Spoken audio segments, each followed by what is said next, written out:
El estudio de hermenéutica por Armando Alanís, lección 21. Muy bien, vamos a seguir con el estudio del exégesis bíblico. Vamos a entrar a una nueva sección, la interpretación exegética de la Biblia. Ya, como dije en la clase anterior, vamos a entrar un poquito más profundo a cómo interpretar el texto bíblico, algunas técnicas, algunos métodos para extraer el significado del texto mismo. Hay estudios avanzados, hermanos, que no vamos a poder cumplir en este curso. Hay lo que llaman exégesis 2, este es hermenéutica, y luego hay exégesis 1 y exégesis 2. Aquí nomás se enseña exégesis 1, que es la siguiente clase. Ahí vamos a entrar a algo de lo que voy a decir sobre la crítica científica. La crítica científica tiene que ver, hermanos, con algunos, vamos a decir, criterios en cuanto a la interpretación de la palabra de Dios. Porque tenemos nosotros los manuscritos, porque estamos interpretando nosotros del idioma español. Del idioma español se tradujo del idioma griego, ¿verdad? Entonces, nosotros estamos aceptando de los traductores las palabras que tenemos en español. Y nosotros con mucha confianza le estamos dando casi toda la confianza, ¿verdad?, a los traductores.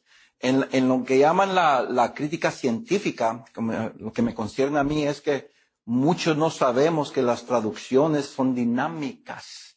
¿Qué quiere decir eso? Las traducciones son dinámicas porque las palabras cambian de significado.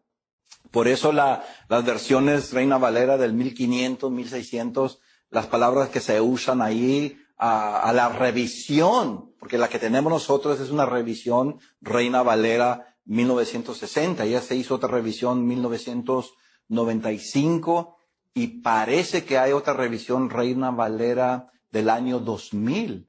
Entonces, ¿por qué hay esas revisiones? Es que el lenguaje es dinámico.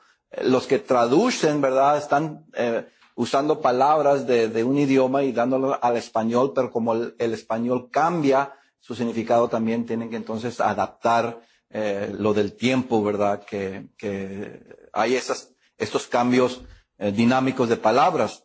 Hay también, hermanos, la cuestión de los documentos.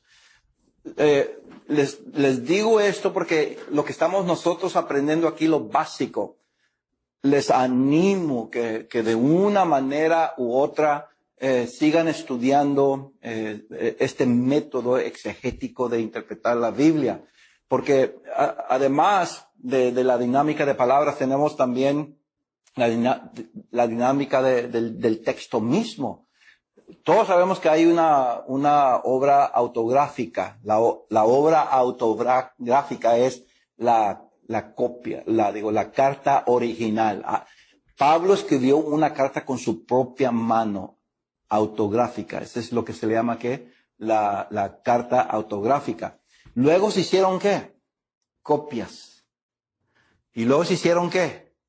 Copias. Y se hicieron copias.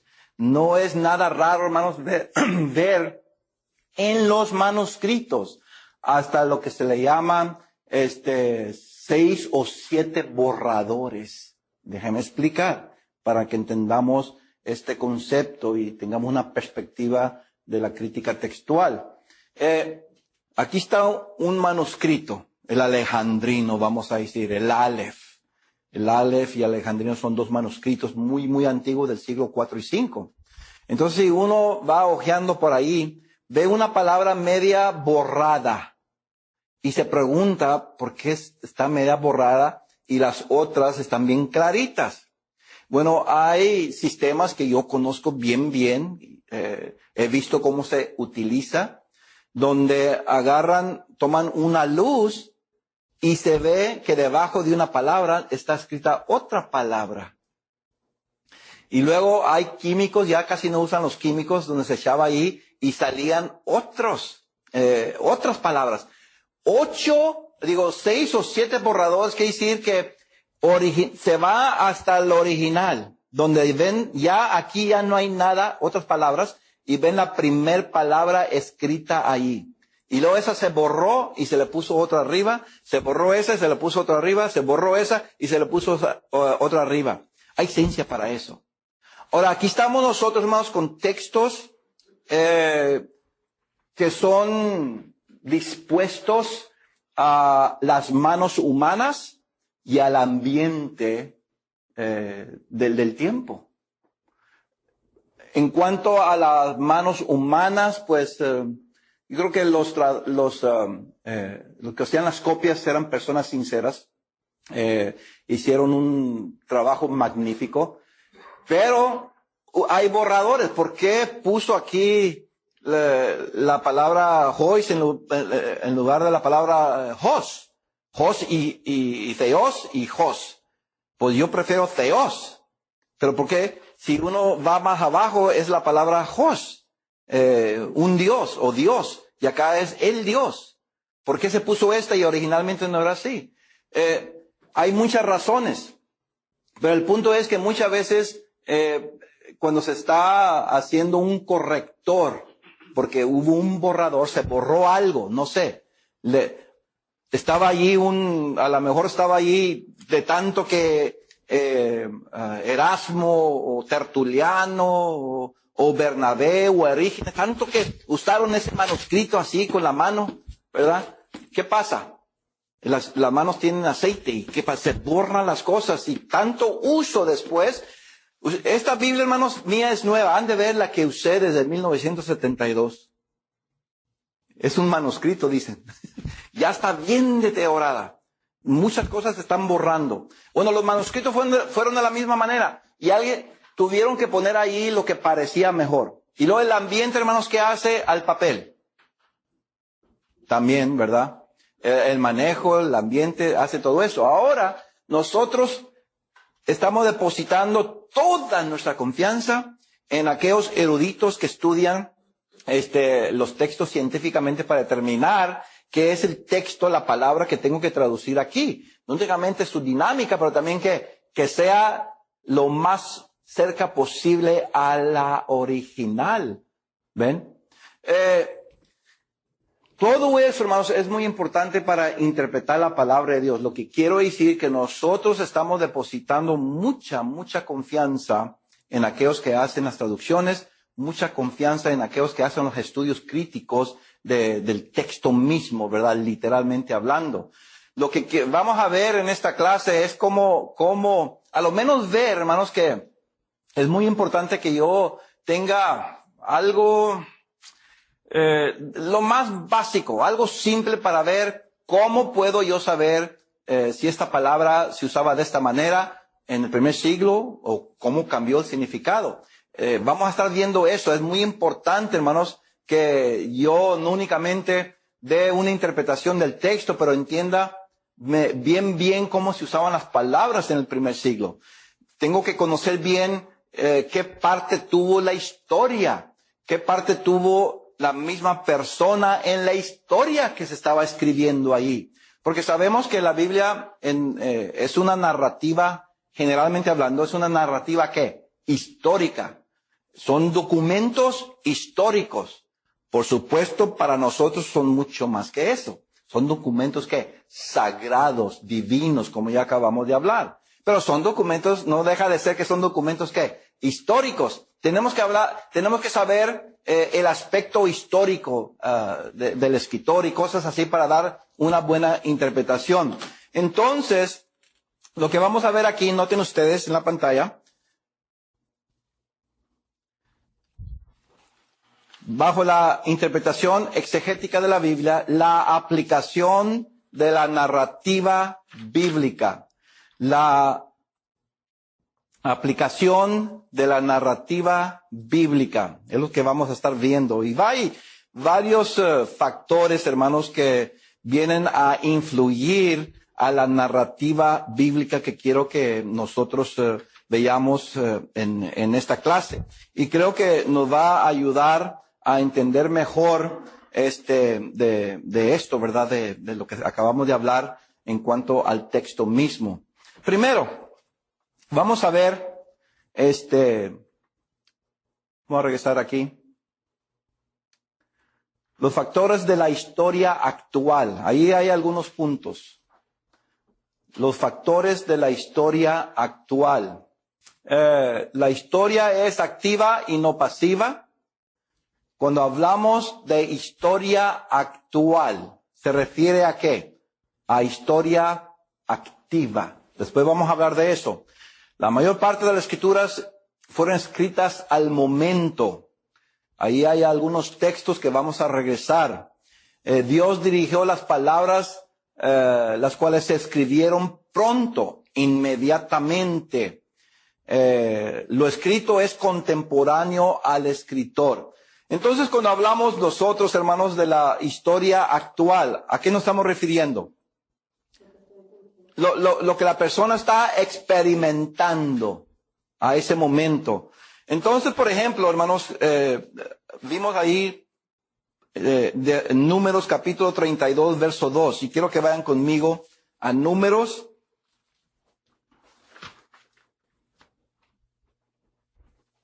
Capítulo 33, verso 2. Números. Vamos a hacer un análisis exegético de ese texto. Números, capítulo 33, verso 2. Estas son las jornadas de los hijos de Israel que salieron de la tierra de Egipto por sus ejércitos bajo el mandato de Moisés y Aarón.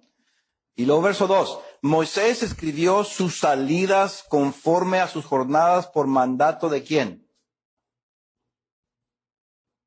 De Jehová. Estas pues son sus jornadas con arreglo a sus salidas.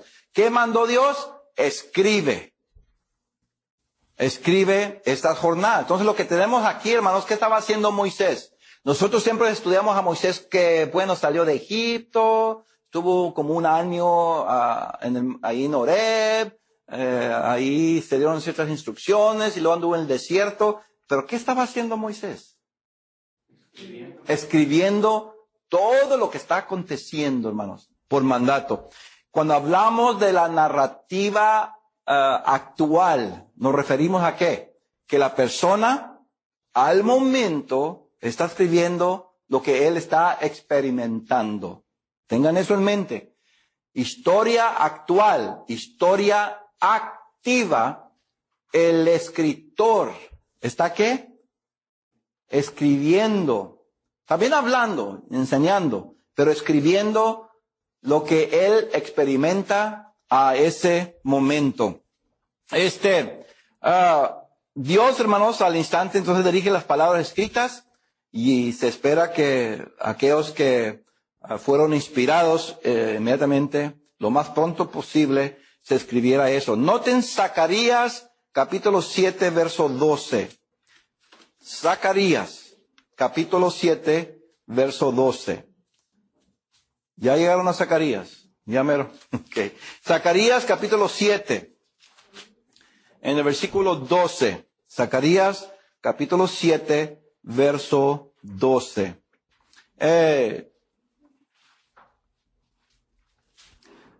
Verso 11 dice, pero no quisieron escuchar. Este es Zacarías hablando del pueblo, ¿verdad? Antes volvieron la espalda y taparon sus oídos para no oír. Y pusieron su corazón como diamante para no oír la ley ni las palabras que Jehová de los ejércitos enviaba por su espíritu por medio de los profetas primeros. Vino por tanto gran enojo de parte de Jehová de los ejércitos. ¿Qué estaba pasando? Dios estaba dirigiendo ¿qué? Directamente estaba ¿qué? Inspirando a Zacarías. ¿Y qué hacía el pueblo? Rechazaba eso, ¿verdad? Entonces, cuando hablamos nosotros, hermanos, de la narrativa actual, es que en ese momento, activamente, el expositor está hablando ¿qué? Palabras de Dios. Cuando hablamos entonces de la narrativa actual, es algo que aconteció inspirado al momento y la mayoría de las veces, hermanos, se escribió lo más pronto posible. Ok, yo creo que no hay mucho, hermanos, en cuanto a esto.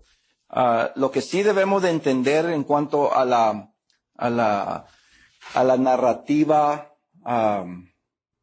actual, activa, es que a ese momento se puede decir algo en cuanto al futuro o también en cuanto al pasado. Tengan eso en mente. Porque estamos diciendo que la narrativa actual es una narración, vamos a decir, entre Dios y el hombre, ¿verdad?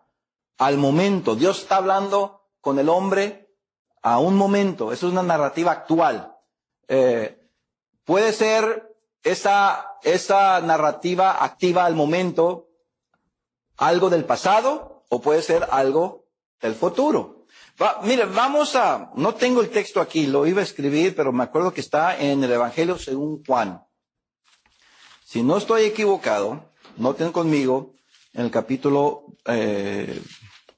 21. Les voy a hacer preguntas para comenzar a practicar este concepto, ¿verdad? En el Evangelio según Juan, capítulo 21. Vamos a ver el verso 18. El verso 18. Juan 21, 18. De cierto te digo. ¿A quién está hablando aquí? Jesucristo. ¿Está hablando a nosotros? ¿Está hablando a Juan? ¿Está hablando a los apóstoles? Cuando interpretamos tenemos que preguntarnos, primero, ¿a quién está escribiendo? ¿O con quién está hablando actualmente? Tengo que yo trasladar mi mente a más o menos como el año 33, ¿verdad? Esto aconteció después que Cristo resucitó. Ahí está hablando con alguien. Verso 17 da la respuesta. ¿Con quién está hablando? Le dijo la tercera vez, Simón. ¿Ven? Si yo hago una pregunta a ustedes, ¿con quién está hablando Jesucristo en el verso 17 que le dice de cierto te digo a ti? Bueno, ¿es a mí? ¿A la iglesia? ¿Ven? ¿Es a los apóstoles? ¿O es a Pedro? Primeramente, interpretación actual es ¿quién? A Pedro. Está hablando en diálogo ¿con quién? Con Pedro en ese momento. Eso es una narrativa, una narración ¿qué? Actual. Ok, y le dice cuando eres joven, etcétera, etcétera, extenderás tus manos y te ceñirás con otro y él te llevará donde no quieras. Verso 19. Esto dijo dando a entender con qué muerte había de glorificar a Dios. ¿Quién dijo eso del verso 19? Estas palabras. Esto dijo dando a entender con qué muerte había de glorificar a Dios. Concéntrense. ¿Quién dijo esas palabras? Bueno, dicen unos Cristo. ¿Quién? ¿Cristo le dijo eso? No vean otras palabras. Concéntrense en 1, 2, 3, 4, 5, 6, 7, 8, 9, 10, 11, 12, 13 palabras. Esto dijo dando a entender con qué muerte había de glorificar a Dios. Ahí están las palabras. ¿Quién dijo eso? Jesús. ¿Están seguros? Concéntrense, hermano. Váyanse al primer siglo. Ahí está, hablando con Simón Pedro. ¿Jesús dijo eso? ¿Simón dijo eso? ¿Juan el apóstol dijo eso? ¿O quién dijo eso? ¿Qué Juan? El apóstol Juan. ¿Qué estamos viendo, hermanos? Juan escribiendo, dando una descripción de la narrativa entre quién? Jesús y Simón, Pedro. ¿Ven? Ahora, cuando Juan escribió esta narrativa entre Jesús y Pedro, cuando Juan la escribió, es una narrativa actual de él. ¿Por qué no? Ok, miren. Todavía es narrativa actual, pero ¿en qué tiempo? En el futuro.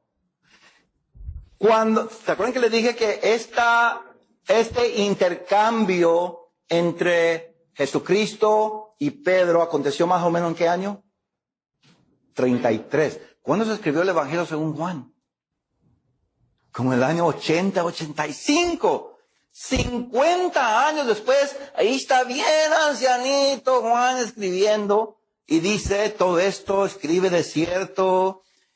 Verso 19, escribe Juan, esto dijo dando a entender con qué muerte. Juan, en el año 85, en su tiempo actual, está narrando en su tiempo, año 85, una narración de ¿qué? Del año 33. La narrativa aquí, hermanos, noten ustedes la narrativa actual, cómo lo estamos explicando. Una es el intercambio, las experiencias que una persona tiene con otra persona, que es al momento, Cristo y Simón Pedro. Y lo tenemos que la historia actual misma de quién, la historia activa que Pedro está escribiendo lo que aconteció allá. Por eso la narrativa actual puede ser ¿qué? Algo del futuro. Porque vemos que esta narrativa, verso 19, cambia del año 33 al año 85. ¿Ven? Me explico lo que estoy diciendo. Cuando estudiemos la narrativa actual, tenemos que estar conscientes de eso. Ahora, vamos a seguir. Esto dijo dando a entender con qué muerte había de glorificar a Dios. ¿Está hablando en qué año? 85. Y dicho esto, añadió, sígueme. Cuando dice sígueme allí, ¿quién lo dijo? ¿Qué año? 30. Juan, hermanos, traslada de lo que está hablando actualmente, activamente, en el año 85, y se traslada a lo que dijo Jesús en la narrativa entre Pedro y Cristo. ¿Están viendo eso? La narrativa actual, hermanos, activa no es difícil de entender, pero nunca creo que vemos eso. Nosotros nomás leemos sin poner atención a estos detalles bien importantes en la interpretación bíblica. Bueno, sígueme, volviéndose Pedro, todavía está hablando Juan ahí, el apóstol. Volviéndose Pedro, vio que le seguía al discípulo a quien amaba Jesús, el mismo que en la cena había rescatado al lado de él y le había dicho, ok, verso 20. Juan está hablando, ¿qué? Fíjense, la narrativa actual cambia del año 85 ¿a qué tiempo? Fíjense, volviéndose Pedro, todavía estamos en el año 33 entre Cristo, ¿verdad? Juan está describiendo lo que él vio a qué Pedro hacer. ¿Qué hizo Pedro? Se volteó, ¿verdad? Entonces está narrando ¿qué? Una cosa activa, una experiencia activa que Juan en el año 85 se acuerda que Pedro hizo en el año 33. Ok. Volviendo a Pedro, vio que le seguía el discípulo que le amaba mucho Jesús, y ya sabemos que es Juan, ¿verdad? El mismo que en la cena se había recostado. Ahora se va, hermanos, a otra narrativa. ¿Cuándo? Más o menos como unos cuantos de meses antes, vamos a decir. ¿Se fijan ustedes? Eso se le llama ¿qué? La narrativa actual, activa. Puede referirse el escritor al tiempo de él, narrar una experiencia activa en cierto tiempo y aún irse más atrás en el pasado. Vamos a seguir ahí. Noten ustedes, recostado al lado de él, que le había dicho, Señor, ¿quién es el que te ha de entregar? ¿Quién dijo las palabras y cuándo dijo estas palabras? ¿Quién es el que te ha de entregar? Juan el apóstol. ¿Cuándo? 85, 33 después de la resurrección o 33 antes de la resurrección. Bien, hermano, ¿qué estoy haciendo aquí con ustedes? Un exégesis del concepto de narración. Juan, hablando una experiencia actual en tiempo de él, año 85, explicando lo que aconteció en el año 33 después de la resurrección entre Simón y Pedro, y aún yéndose, ¿qué? Antes de la crucifixión del Señor. Ahora, noten verso 21. Cuando Pedro le vio, ahora regresa de la cena del Señor, ¿a dónde? Después de la resurrección, ¿verdad? Cuando Pedro le vio, dijo a Jesús, ¿quién dijo esto? Señor, ¿y qué de este? ¿Quién dijo estas palabras? Señor, ¿y qué de este? Pedro de Juan, exactamente. ¿Están, hermanos, viendo cómo se interpreta la narrativa activa, la narrativa actual? Tenemos que ver esos detalles para ver cómo está este intercambio. Y luego dice verso 22, Jesús le dijo, bueno, ya sabemos, en mi Biblia está en rojo, pues estas palabras son de Jesús. Si quiero que Él se quede hasta que yo venga, que a ti y tú sígueme a mí. Verso 23. Este dicho, aquí está hablando el apóstol Juan, este dicho se extendió entonces entre los hermanos, que aquel discípulo no moriría. Pero Jesús no le había dicho que no moriría, sino, si quiero que Él quede hasta que yo venga, que a ti. Ahora, ¿qué pasó después que Cristo se fue al cielo?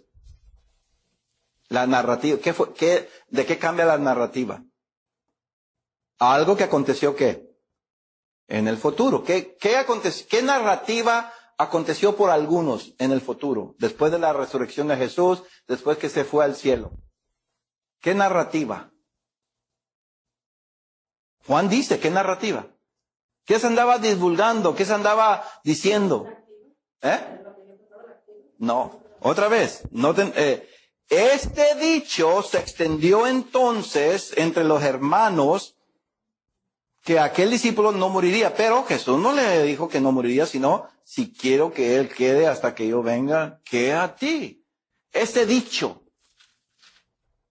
¿cuándo aconteció? Ok, tenemos año 85, tenemos el 33 después de la resurrección, cuando Jesús está hablando específicamente aquí, ¿verdad? Con Pedro. Tenemos la narrativa antes de la crucifixión en la cena del Señor. Ahora, ese dicho, ¿cuándo fue esa narrativa? Ese dicho, alguien andaba diciendo eso. ¿Cuándo? Después que habló con Pedro, o antes que habló con Pedro, o al mismo tiempo cuando estaba hablando con Pedro. Después, hermanos, que habló con Pedro. Ese dicho se divulgó. Tal vez ya Jesús se fue al cielo, porque inmediatamente después de esto, hermano, Jesús ya se va al cielo. Y este dicho, que Juan no iba a morir, andaba pasándose por donde quiera. ¿Cuántas narrativas tenemos ahí? 4. Una, año 85, lo que escribe Juan. 2 es cuando la narrativa entre Simón, Pedro y Jesucristo. 3, antes de la muerte, en la cena del Señor. Y 4, después que Cristo ascendió al cielo por el dicho. ¿Cómo llegamos a esa conclusión? Bueno, si vamos a interpretar bien, adecuadamente la palabra de Dios, yo tengo que concentrarme, meterme ahí. ¿Qué está pasando? Yo quiero ser los ojos de ¿quién? De Juan. Porque él escribió aquí. Yo quiero ser los ojos de Juan. ¿Qué me está diciendo Juan? Si yo puedo ver lo que me está diciendo Juan, ¿me lo está diciendo quién? Dios. Porque Juan es inspirado. ¿Ven? Si yo quiero saber el significado de la inspiración de Juan de esto, tengo que meterme a lo que está aquí. Y un método, una técnica, hermanos, para mí simple cuando ya se explica es que la interpretación por medio de ver, hermanos, la narrativa actual. Más o menos me explico. Ok. Además, noten ustedes, hermanos, hay otros factores aquí que vamos a ver. Los factores de la historia pasiva. Los factores de la historia pasiva. La historia está fuera de la experiencia del escritor. Si vamos a interpretar adecuadamente las escrituras, tenemos que entender que hay este concepto de la interpretación exegética. Los factores de la historia pasiva. La historia está fuera de la experiencia del escritor. El proceso de revelación no es empírico. Dios revela algo no conocido al escritor. El escritor no vive la narración, sino solo se revela. Y tengo ahí un texto, hermanos, que es revelado por medio de misterios, Daniel, capítulo 2, verso 28. Vamos a ver ahora una explicación de esto. Dios revela algo nunca conocido, hermanos, por el escritor. Esto puede ser de forma historia en el pasado o profético cercano o remoto. Me gustaría concentrarme aquí, hermano, porque la historia pasiva es diferente a la historia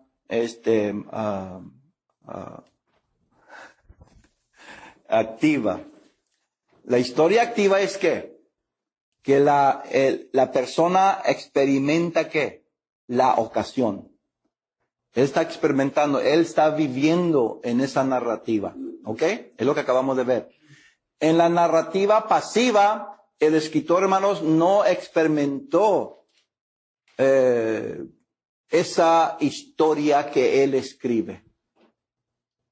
Más o menos, ¿verdad que no se oye bien? Por ejemplo, en Daniel capítulo 2, voy a dar este texto. Daniel capítulo 2, ¿se acuerdan el sueño que tuvo Nabucodonosor? Del árbol y todo eso, de la estatua de oro, ¿se acuerdan? La cabeza de oro, pecho de bronce y los muslos, ¿te acuerdan? Piel de barro cocido y todo eso. Ok. Después viene Daniel y ¿qué dice?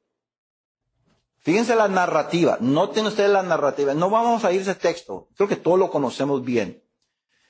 ¿Qué comienza a decir Daniel al rey Nabucodonosor? Tu rey eres la cabeza de oro. Narrativa activa o pasiva. Activa quiere decir ¿qué?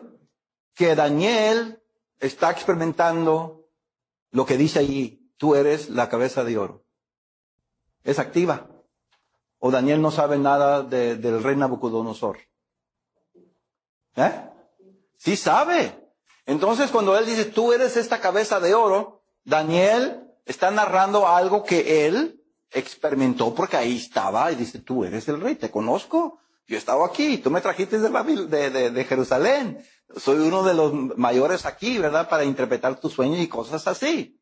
Pero ahora dice, pero después de ti se levantará otro reino semejante a ti. Daniel experimentó ese segundo reino, que sabemos que son los que medo-persas. Y luego, y después de ellos se levantará un tercer reino bien fuerte, que son los griegos. Daniel experimentó lo que él dice de los griegos, y estudia en capítulo 12 de Daniel, me va a dar detalles del reino de los griegos. Estaba Daniel allí en el año 300, cuando andaba Alejandro el Grande, los Ptolomeos y Ptolomeos en las guerras y la división de toda la tierra. ¿Estaba Daniel allí? No. Dios le está revelando ¿qué? Historia, una narrativa, pero es historia ¿qué? Pasiva, porque Daniel no va a estar en los tiempos de Alejandro el Grande. Daniel no va a estar en los tiempos del imperio griego. Pero Dios le está revelando ¿qué? Una narrativa, especialmente en el capítulo 12 de Daniel, una narrativa en el futuro y Daniel no sabe nada. Pero puede ser también, hermanos, una narrativa ¿de qué? Del pasado. Es lo que estamos hablando hace un momento. ¿Qué de Moisés? Está escribiendo Génesis. 2000 años más o menos antes de 1400 cuando vivió Moisés. Si yo leo los otros libros, aparte de Génesis, Deuteronomio, Levítico, Números, ¿verdad? ¿Cuál otro? Éxodo. Esos libros los escribió Moisés con historia actual o pasiva. Activa, porque él vivió lo que está escribiendo. Pero vamos a Génesis. Acuérdense que en 1400 años antes de Cristo está escribiendo estos 4 libros que acabamos de mencionar. ¿Pero qué de Génesis? No sé exactamente cuándo se puso a escribir Génesis. No sé. No hay suficiente evidencia. Pero hubo un tiempo que Dios dijo, Moisés, en el principio, Dios crió los cielos y la tierra. ¿Y qué está haciendo Moisés? Párate Dios, para darme tiempo. ¿Qué está haciendo? Igual como los 10 mandamientos. ¿Qué le dijo Dios? Moisés, escribe. Primer mandamiento. ¿Y qué hace Moisés? A esculpirlos, ¿verdad? O los escribió. Recuerden que primero Dios los escribió y después ¿quién? Lean bien la historia. Es otra cosa, hermanos. ¿Cuántas tablas hay de los 10 mandamientos en la narrativa, en la experiencia de Moisés? ¿Cuántas veces subió para recibir los 10 mandamientos? 9 veces. Hermano, yo me acuerdo que una vez prediqué, hermanos, cuando Moisés subió por primera vez, Dios le dio los 10 mandamientos y lo estudié más, con sentido exegético, y me di cuenta que Moisés subió 8, 9 veces antes que Dios le dio los 10 mandamientos para escribir en tablas. ¿Cómo aprendí eso? Primero la narrativa ¿qué? Activa, pero también hay narrativa ¿qué? Pasiva. Génesis. ¿Cuándo escribió eso? ¿Moisés estaba en el huerto de Edén? No. Moisés conoció a Adán, a Eva, habló con ellos personalmente, vivió ahí, comió con ellos, trabajó la tierra con ellos. Fue lanzado fuera del huerto de Edén junto con toda la familia de él. No, hermanos, Moisés no estuvo allí. Sin embargo, él escribió ¿qué? Una narrativa, activa o pasiva. No, hablando de Génesis, Moisés escribió una narrativa activa o pasiva. Pasiva. Él no la experimentó. Ok, vamos a hacer algo aquí, hermanos. Quiero que vayan a Daniel, capítulo... No es capítulo 3. Déjame ver si es capítulo 3.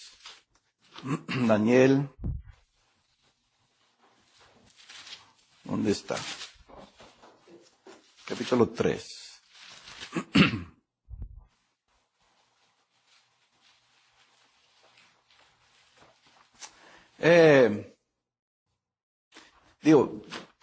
Génesis capítulo 3. No estoy hablando de Daniel, ya dejé Daniel. Estamos hablando de Génesis. Capítulo 3. Génesis capítulo 3. Vamos a aplicar esto de narrativa ¿qué? Activa y pasiva. Vamos a aplicar esto. Yo voy a hacer las preguntas, ustedes nomás evalúen. Génesis capítulo 3. ¿Quién habla? ¿Quién habla? Yo le voy a decir los versos para evaluar. Génesis capítulo 3. Noten versículo 1. Pero la serpiente era astuta más que todos los animales del campo que Jehová Dios había hecho. ¿Quién dijo eso? Moisés. ¿Él estaba ahí viendo todo esto? ¿Estaba presente? No, hermanos. Esto es por lo que llamamos revelación. 2000 años antes, hermanos, había acontecido eso y Moisés está escribiendo como si estuviera, ¿qué? Ahí presente. Entonces ahí